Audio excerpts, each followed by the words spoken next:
Girl I've never met wants an invite to my wedding and won't let it go. My fiancé and I are planning a small wedding next year in June. It's just going to be family and a couple of friends because the virus is still a thing and we're trying to be very cautious about it without having to call off the wedding. I posted my engagement pictures online, as did all of my family, and that's when everything went downhill.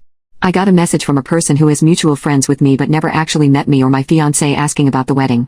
This is the start of our conversation and she says, "Can I come to your wedding?" I try to be polite, saying it's a small wedding and due to the virus restrictions, we can't invite a lot of people. I end with "I'm sorry, sadly no." She doesn't take this very well and tries to emotionally manipulate me by saying, "I wish I could come," followed up with "Where is the wedding?" I apologize again and tell her the location. She keeps pressing about the details of the wedding, and though I get a bad feeling about this, I go against my gut instincts and answer all her questions.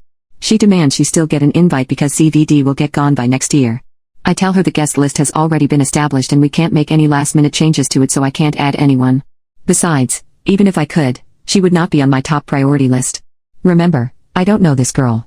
She says, "PLS girl. I really want to attend," which I thought was really weird because she'll be a stranger at another stranger's wedding. I tell her I never met her and this is a small wedding, and she says I could at least think about it, but there's nothing to think about, she's not invited. The next day, same thing. She keeps bombarding me with pleas asking to be invited, and when I ignore her, she somehow gets a hold of my fiancé's number and the same thing repeats. It's insane to me how obsessed she is with my wedding.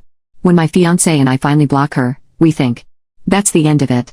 Next year in June, the wedding is in an hour and I see an unfamiliar girl dressed up as one of my bridesmaids. I ask my maid of honor who she is and she repeats the name of the girl that was texting me a year earlier. I knew I shouldn't have given her the information she asked for. I tell her to get rid of her because she's not part of the bridal party and she was never invited. When security comes to get her, she throws a huge fuss that she had a right to be there and she deserves to be invited. I ask her why she thinks that before she's thrown out of the building, and she confesses that she's always admired me, that I was someone she looked up to. That's when I realized she looked like me.